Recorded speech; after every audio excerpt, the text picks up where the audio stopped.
Well, no, I mean, Before he goes. right before he starts, yeah. Oh, yeah, that's when we agree. Yeah. I mean, after you get the. Right.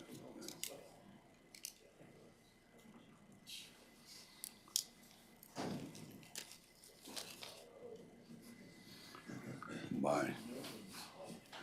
Just notice there's a mic here. As well as up there.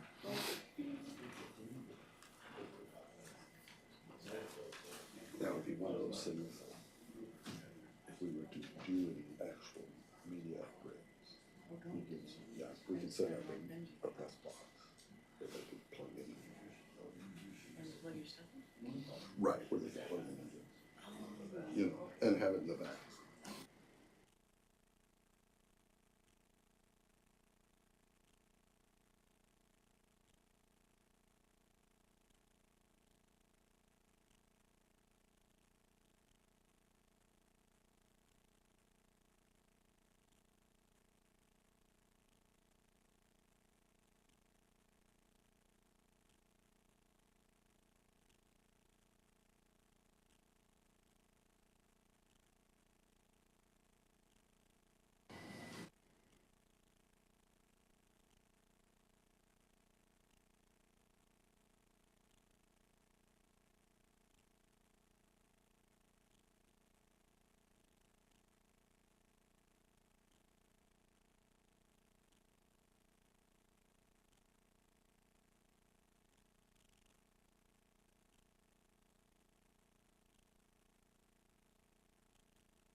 We will call the special emergency Yep. city council meeting to order October 9th at 6 p.m.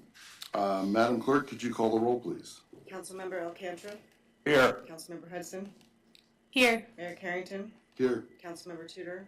Here. Councilmember Best. Here. Councilmember Cooper. Present. Councilmember Anzalotti. Here. All right. And if you could stand, Benji, could I ask you to lead us in the pledge? I pledge allegiance To the flag of the United States of America and to the republic for which it stands, one nation, under God, indivisible, with liberty and justice for all.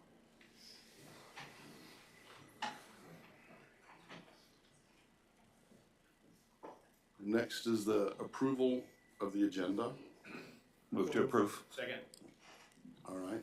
Madam Clerk, could you call the roll, please? Deputy Mayor Tudor. Yes. Councilmember Cooper. Yes. Councilmember Best. Yes. Councilmember Anzalotti. Yes. Mayor Carrington. Yes. Councilmember Hudson. Yes. Councilmember Alcantara. Yes. Unanimous? Okay. And I see we again have quite a few people here. So part of what we're doing tonight is the city manager is going to have a chance to make a statement. If anyone is interrupted, we will stop and have you leave. It's very simple, okay? So this is, I'm trying to do a reverse of what was last night, is he has a chance to say his piece, so kind of a quid pro quo. Mr. Manager?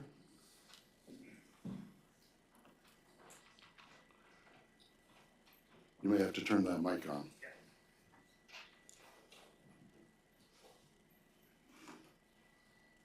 It's on the bottom. You gotta hold it for like 3 seconds or so. Push green chicken on. Good evening, Council. Thank you for your time this evening. My remarks will be short at this point. You know, I've been your city manager for a day went by that I don't think the mayor and I didn't communicate. I'd like to thank the members of council that made a point of stopping to the office early, calling me, staying up to breast on things, talking to me about their concerns, their issues. Unfortunately, that some members of council rarely talk to me. At least one member of council never talked to me, never had a discussion the entire time I've been in the city. It's unfortunate. It's interesting to me that council has so many concerns, or some of you have so many concerns, yet again, you've never discussed them with me. How would I possibly know what you did or didn't want me to do if you were not talking to me? It's also interesting to me that you're holding me accountable for doing research and work on things that you asked me to do. I told each and every one of you in no less than 2 updates, and most of you verbally, that I thought we should study the consolidation, the merger of 9G Base and MACOM. All of you responded affirmatively that we should study it. Most of you said if there's money to be gained from it, we should definitely study it. I didn't hear any of you stand up last night and say, we told the manager to work on these things. I didn't hear any of you say, hey, the manager's been asked to look at all these functions. Councilor Best, I'd like to thank you for the written response you gave to one community member, making clear that I was acting at council's direction and council's guidance. I appreciate that, because that's exactly how the city manager's position works. At the behest, at the pleasure of, and at the service of the city council. Any rumor, anything being promoted by city council members, any belief in the community that the city manager has the ability to do something like merge a dispatch center without the approval of council is just completely wrong. You all know that. You all know that there's no way I could merge the dispatch centers without you approving it. I'm not even sure why you didn't recommend holding off on the public discourse and the public comments until we took it to the budget, which is where we all discussed it should go in the budget discussion. I think we all agreed that functionally it made sense. It provided better service to the police department in Palmer. No question about that. One dispatch center taking care of 1 or 2 or 3 police cars at a time certainly makes really good sense. But maybe it doesn't make sense if it costs too much. In a city that, regardless of what we want to believe, when we start looking at our funding and our budget, we have a funding problem coming. Our budget this year, as I worked tirelessly since I came here, because the deadline to get it done, shows very way next year. Next year, your expenses will exceed your projected revenues. At the same time, you likely will drain a significant part of your fund balance to pay for the largest capital project the city has seen in some decades. There are hard decisions to be made. There are hard topics to be addressed. There are things that require the city manager to be able to function in a mode where I am bringing the facts. I am bringing the information to you. I'm not bringing the emotion. I'm not bringing the passion. I'm certainly not bringing the personal impacts. That's what you have all the people behind me to do. But you have to have the other. If you sit on that dais and make decisions based on people yelling, being upset, angry about something, you're not going to make good decisions. You all know that. Decisions have been made on that dais over the years that have not been in the fiscal interest of the city. Those decisions are going to come and find us soon. Your water and sewer fund is $2.7 million in the negative. $2.7 million. That is money owed to your general fund. That is money you could be using to help pay for your library or offset expenses. That money has been owed for quite some time and there's no plan to pay for it. Your airport is about to be told by the FAA that you're out of space. And you cannot use space on the airfield for non-aviation uses when there's aviation use. You'll be faced soon with getting the city property off there and worse, the golf course. Pave the golf course, make way for hangars, or buy it back from them. I wouldn't even begin to want to know what the golf course property is worth and what that would cost the city to buy it back. Our water system, despite a lot of talk, a lot of promises being made about selling water, does not have water capacity to sell. We're at capacity.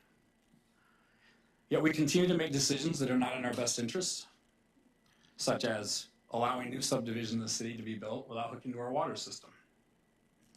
We have a subdivision in the city who's taking great offense to that. They want to put a well in to be able to water grass. We've objected to that. They are going to push it all the way to court, I suspect. And likely they're just going to use our own past history to operate against us. You've allowed it before. Why can't we water our grass? These are the type of things that I just tell the city council, like, you need a manager who will dig into their problems. People can say, this is his record. He comes to cities, he finds problems, he identifies things. Well, yes, that's what city managers do. The ones that don't do that are just sitting in their office taking your money. That's what you're supposed to do. You're supposed to find problems. You have an outstanding city workforce. Not one time have I ever said that the city workforce should be reduced, nor will I ever say that. It's the first place I've worked in probably a couple decades that I can honestly say you are at bare minimum everywhere. Your DPW is stretched beyond stretched. You all know that.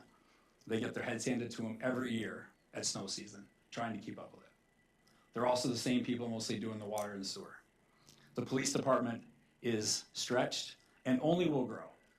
The borough has made it clear that they don't intend to start a police force, but soon people in the unincorporated areas are going to want police protection, and they intend to come to the cities and ask them to expand to cover it. One way or another, your police department will likely be expanding. Your city planning department is staffed at bare minimum. Why aren't we doing better? Why aren't we moving faster? Why aren't we solving things like the downtown parking problem? Because we have minimal staff. So when your expenses exceed your revenues, you won't have a place to cut necessarily.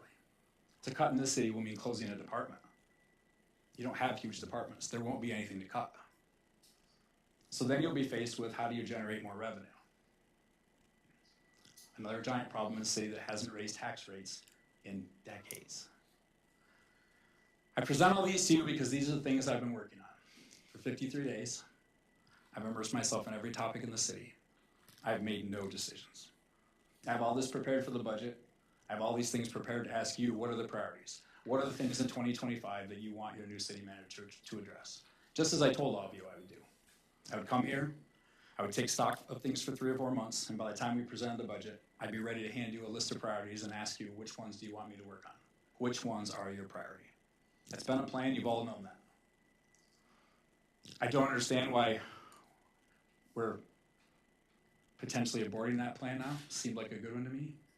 I understand the police department is upset about a potential merger. I think it's good that they're bringing that to you. But I don't know how that's a bad thing. I don't. Accusations of trying to take over all of city government, acting in multiple positions, are completely unfounded. And I will look forward to my day standing in front of a judge making the case. Unfounded. All of you on the board know that those are unfounded. You know I'm not acting as the police chief. You know I'm not acting as the fire chief. I don't have an HR director. I'm acting in a position because I don't have someone there, nor do I have anyone else to delegate it to. I'm certainly not acting as the city council. And not one time ever have I attempted to negotiate anything in place of the city attorney. But when the phone rings, and we don't have legal counsel for the better part of 30 days, we answer the phone. We're sitting on an 8-year-old consent order from the United States Department of Justice. You all understand you're not being pursued by the Environmental Protection Agency. They gave up on you. They turned the case over to the United States Department of Justice. We have violated on multiple occasions our agreement. And so now we have to deal with that. I have immersed myself in that to understand how to advise you best from a technical perspective, how we make sure we comply. Not one time ever have I spoken to an attorney, have I spoken out of turn, or have I attempted to negotiate anything ever. But again, I say this to all of you because I think now you can grasp in 53 days, I've got my hands around a whole lot of topics. There are a lot of topics going on. I have looked to reduce costs in every way possible. And yes, some services, from my perspective, we can do more efficiently. Every member of the city staff cannot have carte blanche ability to contact the city attorney that bills us at over $200 an hour. It's not rational. It's not real. We don't have those kind of funds. And contractual attorneys bill by 10 minutes, 15-minute increments. Read a text message, read an email, get CC'd on an email you have to read. We had to rein in the level of communication. And we certainly can't have a contractual attorney seeking their own business and then billing for it. It's inappropriate. And I simply said, I will not sign off on those things. I can go down the list. I can sit here and spend 3 hours going over each and everything. I would welcome any council questions in whatever form. There are things I've asked to discuss in executive session because that's where it's most appropriate they be discussed.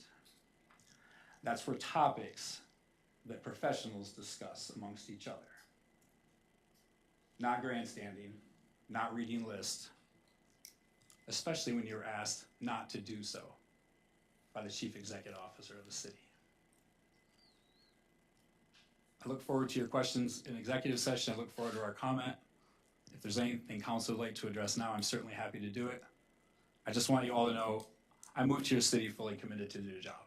And as Councilor Best said last night, there was a effort, a good effort, a strong effort to oust me before I even got here. Basing how I perform here on other places. That effort is continued today. Interesting enough, 2 city councilors calling a friend of mine who might be offering me a bailout job. It's fairly interesting. Fairly interesting communication that's gone on today. I'm an employee of the city. I'm an officer of the city, but there are rules. Mayor, thank you for allowing me to speak. Okay. All right. I believe we're looking for a motion to go into executive session. So moved. Second. So I better read for the record, subjects that tend to prejudice the reputation and character of any person, the current city manager contract discussion. No personal action regarding the city manager may be taken following the executive session. Madam Clerk, can you call the roll, please? Councilmember Anzalati, Yes. Councilmember Best, Yes. Councilmember Cooper, Yes. Deputy Mayor Tudor, Yes. Mayor Carrington, Yes. Councilmember Hudson, Yes. Councilmember Alcantar. Yes. Unanimous? All right, we'll be preparing for an executive session, and there may be action after that, but we'll have to ask everyone to clear out of the room so we can have our executive session.